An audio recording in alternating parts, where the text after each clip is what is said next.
ಬೇಡ ಅಮ್ಮ, ಇದು ನಿಮಗೆ ಶೋಭೆ ತರಲ್ಲ. ಕೈ ಬಿಡು ರುಕ್ಕು. ನಾವು ನಮ್ಮ ಅಣ್ಣನ ಕಳ್ಕೊಂಡಿದ್ದೀವಿ, ಆ ನೋವು ನಮಗೂ ಅರ್ಥ ಆಗುತ್ತೆ.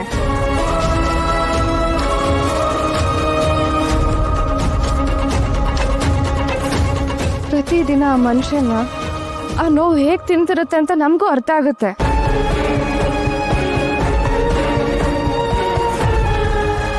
ಎಲ್ಲ ಮರ್ತು ಬಿಡಿ ಅಂತಾನೂ ಹೇಳಲ್ಲ ನಾನು, ಎಲ್ಲ ಬಿಟ್ಟು ನೆಮ್ಮದಿಯಾಗಿರಿ ಅಂತಾನೂ ಹೇಳ್ತಾ ಇಲ್ಲ.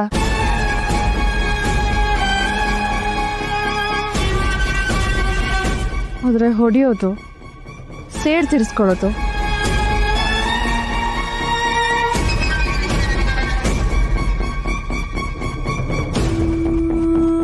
ಒಂದು ವೇಳೆ ನಿಮ್ಮ ಮಗ ರಾಜೇಶ್ ಇದ್ದಿದ್ರೆ, ನಮ್ಮ ಅಣ್ಣ ಇದ್ದಿದ್ರೆ ಇದು ನೋಡಿ ಅಸಹ್ಯ ಪಟ್ಟಿರೋರು. ಮನೇಲಿ ಪೂಜೆ ಆಗ್ಬೇಕಾದ್ರೆ ಈ ತರ ಆಗೋದನ್ನೆಲ್ಲ ಅವ್ರು ಸಹಿಸ್ಕೊಳ್ತಾ ಇರ್ಲಿಲ್ಲ. ಅವರು ನಾನ್ ಹೇಳಿದ ಮಾತನ್ನೇ ಹೇಳಿರೋರು. ನನ್ನ ಮಗನ ಬಗ್ಗೆ ಮಾತಾಡೋ ಅಧಿಕಾರ ನಿಮ್ಗೆ ಯಾರಿಗೂ ಇಲ್ಲ.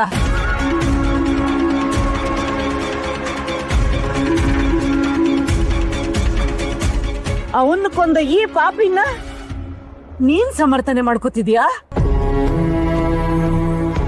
ಕೃಷ್ಣನ್ ಮೇಲೆ ನೀವು ಮಾತ್ರ ಅಲ್ಲ, ಯಾರೇ ಕೈ ಮಾಡಿದ್ರು ನಾನು ಹೀಗೆ ತಡಿತೀನಿ.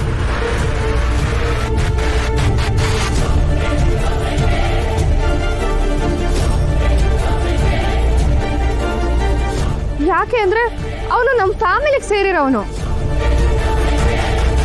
ನಮ್ಮ ಕುಟುಂಬದಲ್ಲಿರೋರ್ಗೆ ಯಾವ ನೋವು ಆಗದೆ ಇರೋ ಕಾಪಾಡೋ ಕರ್ತವ್ಯ ನಂದು.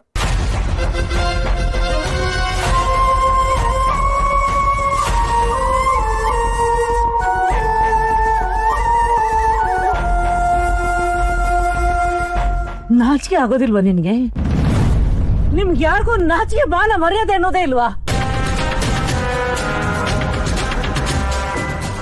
ಸತ್ತೋರ್ನ ಮರ್ತು ಕೊಂದವ್ರನ್ನ ಕಾಪಾಡ್ಕೋತಾ ಇದೀರಲ್ಲ.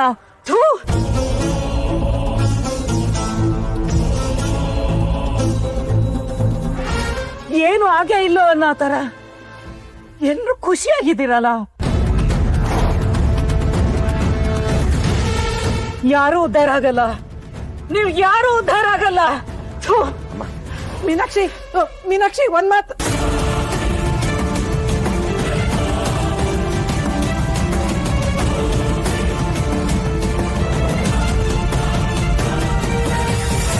ನಾನು ಊಟಕ್ಕೆ ರೆಡಿ ಮಾಡ್ತೀನಿ, ಎಲ್ಲರೂ ಊಟ ಮಾಡ್ಕೊಂಡು ಹೋಗ್ಬೇಕು. ಇದೆಲ್ಲ ಮಾಮೂಲಿ, ತಲೆ ಕೆಡಿಸ್ಕೊಳ್ಳೋದು ಬೇಡ.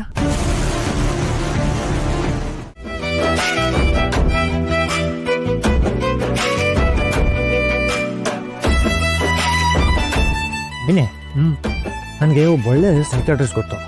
ಸೈಕಾಟ್ರಿಸ್ಟ್ ಯಾಕೆ? ಈ ಕೃಷ್ಣ ತುಂಬ ಹೊತ್ತಿಂದ ಸುಮ್ಮನೆ ಕಿಸಿತಾ ಇದ್ದಾನೆ. ಅಲ್ಲ, ಲೈಕ್ ರೀಸನೂ ಇಲ್ಲ, ಸುಮ್ಮನೆ ಕೂತಿದ್ದಾನೆ, ಆಚೆ ನೋಡ್ತಾನೆ, ಕೆಳಗೆ ನೋಡ್ತಾನೆ, ಕಿಸಿತಾನೆ. ರೀಸನ್ನೇ ಇಲ್ಲ. ನನಗನ್ಸುತ್ತೆ ಇವ್ನು ಪಕ್ಕ ಕರ್ಕೊಂಡು ಹೋಗ್ಬೇಕು ಅಂತ.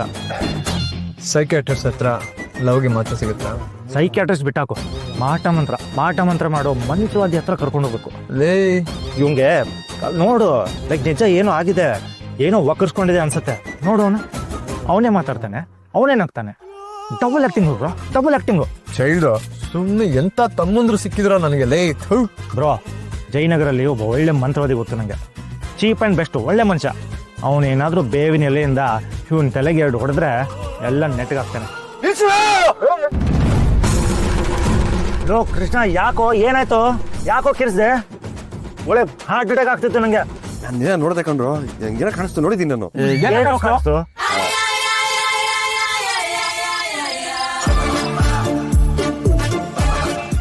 ಏನ್ ಮಾಡಿರೋದು ರುಕ್ಕು ನೀನು? ವಯಸ್ಸಾದವ್ರ ಜೊತೆ ಹೇಗ್ ನಡ್ಕೋಬೇಕು ಅನ್ನೋದು ಗೊತ್ತಿಲ್ವಾ ನಿಮ್ಗೆ? ಅವ್ರು ಯಾರು ಹೊರಗಿನವ್ರ ಹೇಳು? ರಾಜೇಶ್ ತಾಯಿ ಅಂಥದ್ರಲ್ಲಿ ಅವ್ರ ಜೊತೆ ಹೇಗ್ ವರ್ತಿಸ್ಬೇಕು ಅನ್ನೋದು ನಿನಗೆ ಗೊತ್ತಾಗ್ಲಿಲ್ವಾ? ಅಕ್ಕ, ಅವ್ರಿಗೆ ಕೃಷ್ಣನ್ ಮೇಲೆ ಕೂಗಾಡೋ ಎಲ್ಲ ಅಧಿಕಾರನೂ ಇದೆ, ಎಲ್ಲ ಹಕ್ಕು ಇದೆ. ಅವ್ರ ಮನೇನ ಸರ್ವನಾಶ ಮಾಡಿದಾನ ಅವನು. ಇದ್ದಿದ್ ಒಬ್ಬ ಮಗನ್ನು ಕಳ್ಕೊಂಡಿದ್ದಾರೆ. ನೋವಲ್ಲಿರೋ ತಾಯಿ ಅನ್ನೋದು ಗೊತ್ತಾಗ್ಲಿಲ್ವಾ ನಿಮ್ಗೆ? ಮರ್ತೋಗಿದ್ಯಾ ಅದನ್ನ? ಅವ್ರ ನೋವು ಕೋಪ ಖಂಡಿತ ತಪ್ಪಲ್ಲ ಅಕ್ಕ. ನಾನು ಅದ್ರ ಬಗ್ಗೆ ಏನು ಹೇಳಲಿಲ್ಲ. ಮತ್ತೆ ಏನ್ ನೀನ್ ಹೇಳಿದ್ದು? ಈ ಮನೇಲಿ ಯಾರ ಹತ್ರನೇ ಆಗ್ಲಿ ಆ ಥರ ನಡ್ಕೊಳ್ಳೋದು ಸರಿ ಅಲ್ಲ ಅಂತ ಹೇಳ್ದೆ ಅಷ್ಟೆ. ಯಾರನ್ನೇ ಅನ್ನೋದನ್ನ ನೀನು ಹೇಳಿಲ್ಲ.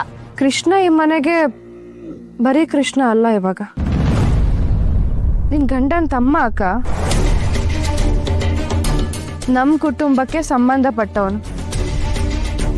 ನಮಗಿಷ್ಟನೋ ಕಷ್ಟನೋ ಆ ಸಂಬಂಧ ಬೆಳ್ಕೊಂಡಿದೆ. ಇವಾಗ ಅದಕ್ಕೆ ಗೌರವ ಕೊಡ್ಲೇಬೇಕು ಅಕ್ಕ. ಬೆದ್ದು ಬೆದ್ದಾಗಿ ಮಾತಾಡ್ತಿದ್ಯಾ ರುಕ್ಕು ನೀನು. ವೇದ ಅಂತ ಹೇಳೋ ಬರದಲ್ಲಿ ಏನೇನೋ ಮಾತಾಡ್ತಿದ್ಯಾ. ಕೊಲೆಗಡ್ಕ ಅವನು. ಅವನಿಗೆ ಗೌರವ ಕೊಡಿ, ಅವ್ನು ನಮ್ಮ ಸಂಬಂಧಿಕ ಅಂತ ಭಾಷಣ ಬೀಗ್ತಾ ಇದೆಯಾ ನೀನು. ಅದು ಹಾಗಲ್ಲ ಅಕ್ಕ. ಅವ್ನು ಯಾರು ಅಂತ ನಿನಗೆ ಗೊತ್ತಿದೆ, ಅವ್ನು ಏನ್ ಮಾಡಿದಾನೆ ಅನ್ನೋದು ನಿನಗೆ ಗೊತ್ತಿದೆ ರುಕ್ಕು. ನಮ್ಮ ಮನೇಲೆ ನಿಂತ್ಕೊಂಡು ನೀನ್ ಅವನಿಗೆ ಸಪೋರ್ಟ್ ಮಾಡ್ಕೊಂಡು ನನ್ನ ವಿರುದ್ಧ ಮಾತಾಡ್ತಾ ಇದೆಯಲ್ಲ, ನಿನ್ ಪ್ರಕಾರ ಇದು ನ್ಯಾಯ ಅಂತ ಅನಿಸ್ತಾ ಇದೆಯಾ ನಿನ್ಗೆ?